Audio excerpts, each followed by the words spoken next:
سورہ بقرہ کی آیت نمبر 286۔ حضرت جبیر رضی اللہ تعالی عنہ سے روایت ہے، نبی اکرم صلی اللہ تعالی علیہ وسلم نے فرمایا، اللہ تعالیٰ نے سورہ بقرہ کو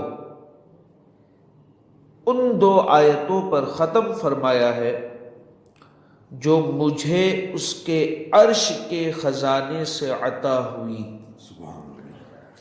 ہمیں اگر پتہ چل جائے کہ دنیا کے کسی کونے میں خزانہ موجود ہے تو ہم اس کے پیچھے لگ جاتے ہیں، ہے نا؟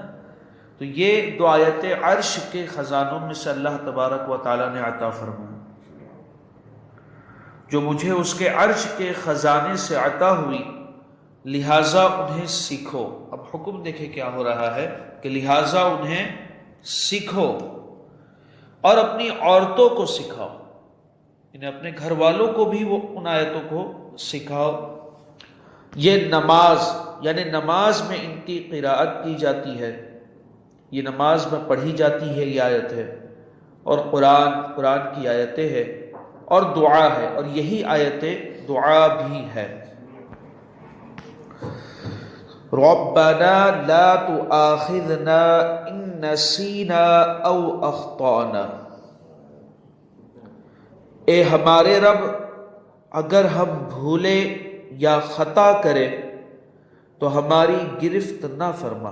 ربنا لا تؤاخذنا، اے ہمارے رب ہماری پکڑ نہ فرما، ہماری گرفت نہ فرما، ان نسینا او اخطانا، اگر ہم بھولے یا خطا کرے۔ اس کو آپ اس طریقے سے بھی سمجھیے کہ ہمیں یہ دعا تعلیم دی جا رہی ہے، ہمیں یہ دعا سکھائی جا رہی ہے کہ اگر تم چاہے کچھ بھی کر لو، کتنے بھی نیک اعمال کر لو، مگر تمہارا جو اندرونی کیفیت ہونی چاہیے، تمہارے اندر جو کیفیت ہونی چاہیے وہ عاجزی اور انکساری والی ہونی چاہیے، اور یہ کیفیت ہونی چاہیے کہ اے ہمارے رب ہماری گرفت نہ فرما اگر ہم بھولے یا کوئی خطا کریں، یہ کیفیت ہمارے اندر ہونی چاہیے۔ ربنا لا تؤاخذنا، ہماری پکڑ نہ فرما، ہماری گرفت نہ فرما، ان نسینا، اگر ہم بھول جائے، او اخطانا، یا ہم خطا کریں۔ ایک تو اس کا یہ معنی ہے کہ ہمارے اندر کیفیت یہ ہونی چاہیے چاہے ہم کوئی بھی عمل کریں کہ ہمارے رب تو ہماری گرفت نہ فرما۔ اب اس کو اس انداز سے بھی سمجھیے کہ انسان جو ہے وہ غلطیوں کا اور خطا کا پتلا ہے، اس سے کبھی بھی غلطی ہو سکتی ہے، کبھی بھی خطا ہو سکتی ہے۔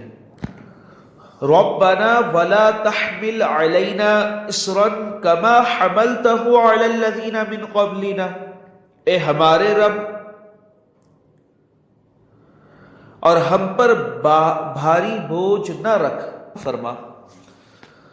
ربنا ولا تحمل علينا اصرا كما حملته على الذين من قبلنا،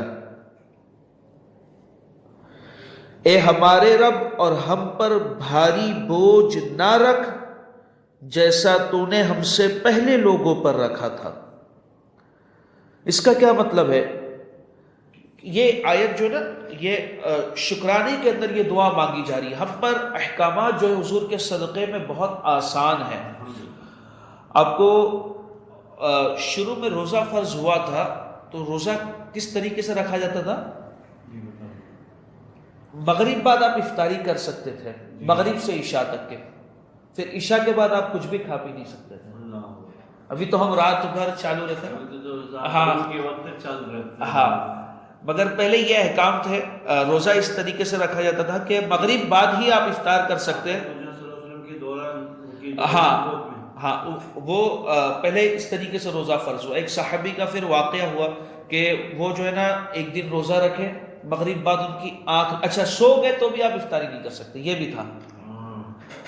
عشاء کا وقت ہو گیا تو بھی آپ افطاری نہیں کر سکتے، اور مغرب بعد اگر آپ سو گئے تب بھی آپ افطاری نہیں کر سکتے۔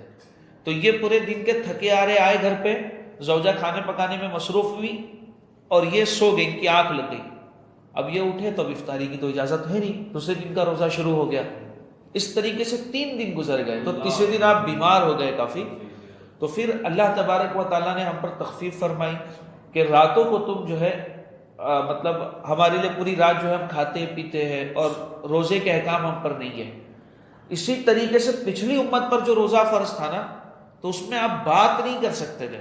ابھی تو ہم پر خالی کھانا پینا منع ہے نا کہ ہم کھا نہیں سکتے, پانی نہیں پی سکتے, عورت کے قریب نہیں جا سکتے ہے نا, مگر پچھلی امتوں پر آپ بات بھی نہیں کر سکتے تھے روزے کی حالت میں. تو یہاں پر کتنی آسانی ہے. ایسے اور بہت سارے احکام ہیں. بنی اسرائیل پر کئی احکام ہم سے زیادہ سخت تھے, جیسے بعض گناہوں کی توبہ میں خودکشی کرنا, یعنی گناہ کیے تو اس کی توبہ یہ ہے کہ اپنے آپ کو ختم کر دو. یہ ان کے لیے احکام تھے. ابھی ہم پر آسانی ہے کافی.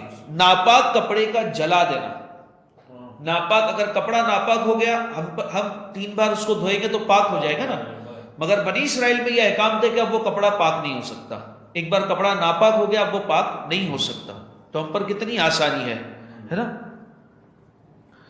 گندی کھال کاٹنا یہ بنی اسرائیل کے لیے احکام تھے. اور زکوٰۃ میں 1/4 مال دینا. بنی اسرائیل پر 1/4 مال جو ہے 25% زکوٰۃ تھی, ہم پر 40واں حصہ ہے, 2.5% 40واں حصہ ہے نا, مگر بنی اسرائیل پر 25% 1/4 حصہ فرض تھی. تو ربنا ولا تحمل علينا اصرا كما حملته على الذين من قبلنا, اور ہم پر بھاری بوجھ نہ رکھ جیسا تو نے ہم سے پہلے لوگوں پر رکھا تھا. اور ہم نے پڑھے کہ بنی اسرائیل پر کتنے سخت احکامات تھے اور ہم پر جو ہے کتنی تخفیفیں کی گئی ہے نا.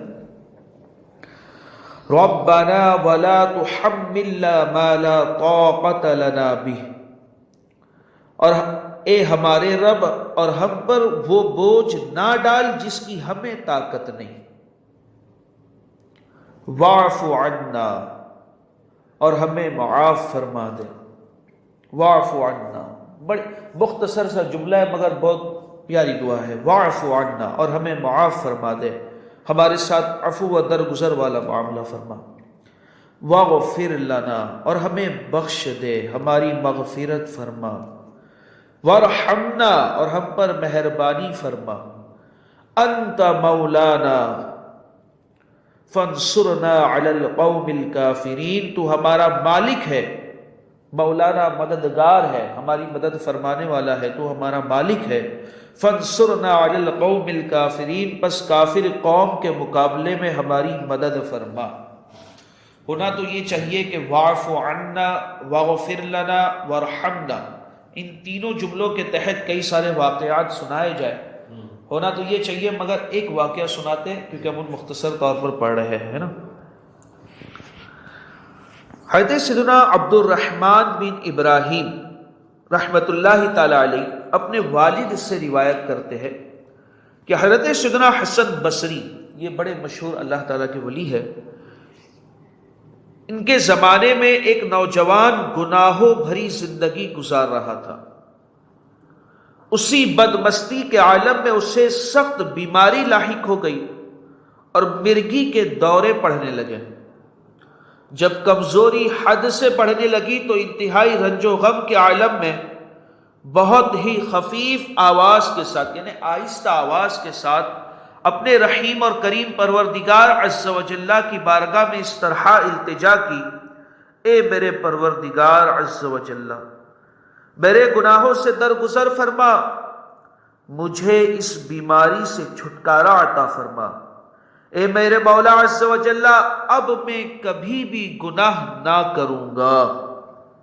اس کی دعا قبول ہوئی اور اللہ عز و جل نے اسے شفا عطا فرما دی. لیکن صحت یابی کے بعد وہ دوبارہ گناہوں میں منہمک ہو گیا, پھر گناہوں کی طرف بڑھ گیا اور پہلے سے زیادہ نافرمانی کرنے لگا. اللہ عز و جل نے دوبارہ اس پر بیماری مسلط فرما دی. وہ پھر گڑ گڑا کر رونے لگا اور عرض گزار ہوا, اے میرے پاک پروردگار عز و جل, اس مرتبہ مجھے شفا عطا فرما دے, اب دوبارہ کوئی گناہ نہ کروں گا. اللہ عز و جل نے اسے پھر تندرستی عطا فرما دی. لیکن اس کی آنکھوں پر پھر غفلت کا پردہ پڑ گیا اور گناہوں کی طرف مائل ہو کر پہلے سے بھی اور زیادہ نافرمان ہو گیا، اللہ عز و جل نے اسے پھر بیماری میں مبتلا کر دیا۔ اس مرتبہ مرض بہت شدید تھا۔ اس نے بڑی نقاہت بھری غمگین آواز میں خدائے رحمان اور رحیم کو پکارا، اے میرے پاک پروردگار عز و جل، میرے گناہوں کو بخش دے، مجھ پر رحم فرما اور مجھے میری بیماری سے شفا عطا فرما۔ میرے مولا عز و جل، میں پھر کبھی تیری نافرمانی نہ کروں گا۔ اللہ عز و جل نے کرم کیا اور پھر صحت عطا فرما دی۔ تندرست ہوتے ہی وہ پھر گناہوں میں مبتلا ہوا اور بہت زیادہ نافرمان ہو گیا۔ ایک مرتبہ اچانک اس کی ملاقات حضرت سیدنا حسن بصری اور چند اولیاء کرام سے ہوئی۔ جب حضرت سیدنا حسن بصری علیہ رحمت اللہ القوی نے اس نوجوان کو گناہوں میں منہمک دیکھا تو فرمایا، اے نوجوان، اللہ عز و جل سے اس طرح ڈر گویا کہ تو اسے دیکھ رہا ہے۔ اپنے اندر یہ تصور قائم کر کے تو اللہ عز و جل کو دیکھ رہا ہے۔ تو اگر تو اسے نہیں دیکھ سکتا تو یہ مت بھول کہ وہ تجھے دیکھ رہا ہے۔ اگر یہ تصور قائم نہیں کر سکتا تو یہ تصور قائم کر کہ اللہ عز و جل تجھے دیکھ رہا ہے۔ یہ سن کر اس نوجوان نے کہا، اے ابو سعید، مجھ سے دور رہیے۔ یہ ان کی کنیت تھی، اے ابو سعید مجھ سے دور رہیے، بے شک میں تو مصیبت اور آفت میں ہوں اور دنیا کو خوب ظاہر کرنا چاہتا ہوں۔ حضرت سیدنا حسن بصری علیہ رحمت اللہ القوی اپنے رفقا کی طرف متوجہ ہوئے اور فرمایا، اللہ عز و جل کی قسم، بے شک اس نوجوان کی موت قریب ہے۔ موت کے وقت اسے بہت پریشانی ہوگی، نزا کی سختیاں اسے بہت تنگ کرے گی۔ اس واقعے کے کچھ ہی دن بعد حضرت سیدنا حسن بصری علیہ رحمت اللہ القوی رفقا یعنی اپنے ساتھیوں کے ساتھ بیٹھے ہوئے تھے کہ اس گنہگار نوجوان کا بھائی آپ رحمت اللہ تعالی علیہ کی خدمت بابرکت میں حاضر ہو کر عرض گزار ہوا، اے ابو سعید، میں اسی نوجوان کا بھائی ہوں جسے آپ رحمت اللہ تعالی علیہ نے نصیحت فرمائی تھی۔ میرے بھائی پر موت کے سائے گھرے ہوئے ہیں، اس پر نزا کی کیفیت طاری ہے اور بڑی مصیبت میں مبتلا ہے۔ حضرت سیدنا حسن بصری علیہ رحمت اللہ القوی نے اپنے رفقا سے فرمایا، آؤ چل کر دیکھتے ہیں کہ اللہ عز و جل اس کے ساتھ کیا معاملہ فرماتا ہے۔ چنانچہ آپ رحمت اللہ تعالی علیہ اپنے ساتھیوں کے ہمراہ اس کے گھر پہنچے، دروازے پر دستک دی تو اس کی بوڑھی ماں نے پوچھا، کون ہے؟ فرمایا، حسن۔ آپ رحمت اللہ تعالی علیہ کی آواز سن کر بوڑھی ماں نے کہا، اے ابو سعید، آپ جیسے نیک شخص کو کیا چیز میرے بیٹے کے پاس کھینچ لائی؟ حالانکہ یہ تو ہمیشہ گناہوں کا مرتکب رہا اور حرام کاموں میں پڑا رہا۔ آپ نے ارشاد فرمایا، محترمہ، آپ ہمیں اپنے بیٹے کے پاس آنے کی اجازت دے، بے شک ہمارا پاک پروردگار عز و جل گناہوں کو بخشنے والا اور خطاؤں کو مٹانے والا ہے۔ بڑی ماں نے اپنے بیٹے کو بتایا کہ حضرت حسن بصری دروازے پر کھڑے ہیں، وہ اندر آنا چاہتے ہیں۔ کہا، اے میری پیاری ماں، حضرت حسن بصری کو اندر آنے دے، بہرحال آپ دروازہ کھول دیں۔ جب آپ رحمت اللہ تعالی علیہ اندر تشریف لائے تو دیکھا نوجوان نزا کی سختیوں میں مبتلا ہے، اس پر نا امیدی اور رنج و الم کے سائے گھرے ہوئے ہیں۔ آپ رحمت اللہ تعالی علیہ نے فرمایا، اے نوجوان، اللہ عز و جل سے معافی طلب کر، بے شک وہ رحیم اور کریم پروردگار عز و جل تیرے گناہوں کو بخش دے گا۔ نوجوان نے کہا، اے ابو سعید، وہ میرے گناہوں کو نہیں بخشے گا۔ یہ نا امیدی کی طرف تھا۔ فرمایا، وہ میرے گناہوں کو نہیں بخشے گا۔ آپ نے فرمایا، اے نوجوان، کیا تم اللہ عز و جل کے لیے بخل ثابت کرنا چاہتے ہو؟ وہ پاک پروردگار عز و جل تو بہت زیادہ کریم اور جواد ہے، اس کی رحمت سے مایوس کیوں ہوتے ہو؟ کہا اے ابو سعید، میں نے رحیم اور کریم پروردگار عز و جل کی نافرمانی کی تو اس نے مجھے بیماری میں مبتلا کر دیا، میں نے شفا طلب کی، اس نے شفا عطا فرمائی، میں نے پھر نافرمانی کی تو دوبارہ بیماری میں مبتلا کیا، پھر گناہوں سے معافی طلب کی اور صحت یابی کی دعا کی، اس پاک پروردگار عز و جل نے مجھے شفا عطا فرما دی، میں اسی طرح گناہ کرتا رہا اور وہ معاف کرتا رہا، اب 5ویں مرتبہ بیمار ہوا ہوں، میں نے اس مرتبہ پھر اللہ عز و جل سے اپنے گناہ کی معافی طلب کی اور صحت یابی کے لیے عرض گزار ہوا تو اپنے گھر کے کونے سے غیبی آواز سنی، تیری دعا اور مناجات قبول نہیں، ہم نے تجھے کئی مرتبہ آزمایا مگر ہر مرتبہ تجھے جھوٹا پایا۔ اب نوجوان کی یہ بات سن کر حضرت سیدنا حسن بصری علیہ رحمت اللہ القوی نے اپنے ساتھیوں سے فرمایا چلو واپس چلتے ہیں، یہ کہہ کر آپ وہاں سے تشریف لے گئے۔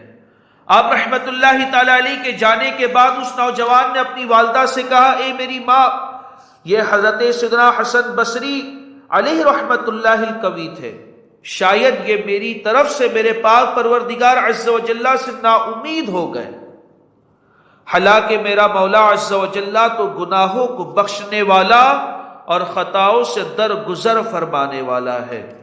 جب یہ اس نے کہا کہ غیبی آواز میں نے سنی تو حضرت حسن بصری تو چلے گئے مگر اس کے اندر اب امید کی کرن جاگنے لگی کہ کہا حضرت حسن بصری تو تشریف لے گئے مگر میرا مولا میرے گناہوں کو معاف فرمانے والا ہے اور میری خطاؤں سے درگزر فرمانے والا ہے، وہ اپنے بندوں کی توبہ ضرور قبول فرماتا ہے۔ اے میری پیاری ماں، میری موت کا وقت قریب ہے، جب سانس اکھڑنے لگے اور میرا جسم بے جان ہونے لگے، یعنی موت کا وقت قریب ہو، میری آنکھیں بند ہو جائے، جسم پیلا پڑ جائے، آواز بند ہو جائے اور میری روح دارالفنا سے دارالبقا کی طرف پرواز کرنے لگے تو میرا گریبان پکڑ کر مجھے گھسیٹنا، میرا چہرہ خاک آلود کر دینا، مطلب میرے چہرے پر مٹی ملنا، پھر میرے پاک پروردگار عز و جل سے میرے گناہوں کی معافی طلب کرنا، بے شک وہ رحمان اور رحیم مولا عز و جل گناہوں کو بخشنے والا ہے، میں اس کی رحمت سے نا امید نہیں۔ اتنا کہہ کر نوجوان خاموش ہو گیا۔ اس کی بڑی ماں نے حسب وصیت اس کے گلے میں رسی ڈال کر گھسیٹا، اس کے چہرے پر مٹی ڈالی، پھر اپنا ہاتھ آسمان کی طرف بلند کیا اور اللہ عز و جل کی بارگاہ میں اس طرح فریاد کرنے لگی، اے میرے مولا عز و جل، میں تجھ سے تیری اس رحمت کا سوال کرتی ہوں جو تو نے حضرت سیدنا یعقوب علی نبینا وعلیہ الصلوۃ والسلام پر نازل فرمائی اور ان کے بیٹے کو ان سے ملا دیا، حضرت یوسف علیہ السلام۔ اے میرے مولا عز و جل، تجھے اسی رحمت کا واسطہ جو تو نے حضرت سیدنا ایوب علی نبینا وعلیہ الصلوۃ والسلام پر نازل فرمائی اور ان کی آزمائش کو دور فرما دیا۔ ان کے 100 بیٹے تھے، 100 باغات تھے، سب انتقال ہو گئے، یہ بیماری میں مبتلا ہو گئے، مطلب ایک ایک بیٹے کر کے سب کا انتقال ہو گیا، کئی آپ کی زوجہ تھی، کئی باغات آپ کے، مطلب سب ختم ہو گیا۔ اب کافی آزمائش میں ان کا واقعہ سننے جیسا ہے۔ میرے مولا عز و جل میرے بیٹے پر رحم فرما، اس کے گناہوں سے درگزر فرما اور اسے بھی معاف فرما دے۔ جب اس نوجوان کا انتقال ہوا تو اس کی والدہ نے ہاتف غیبی یعنی غیبی آواز سنی، تیرے بیٹے پر اللہ عز و جل نے رحم فرمایا اور اس کے تمام گناہ معاف فرما دیے۔ اسی طرح ایک اور آواز حضرت سیدنا حسن بصری علیہ رحمت اللہ القوی کو سنائی دی، کہنے والا کہہ رہا تھا، اے ابو سعید، اللہ تعالیٰ نے اس نوجوان پر رحم فرما کر اس کے گناہوں کو بخش دیا، اب وہ جنتی ہے۔ چنانچہ حضرت سیدنا حسن بصری علیہ رحمت اللہ القوی اپنے ساتھیوں کے ہمراہ اس نوجوان کے جنازے میں شرکت کے لیے تشریف لے گئے۔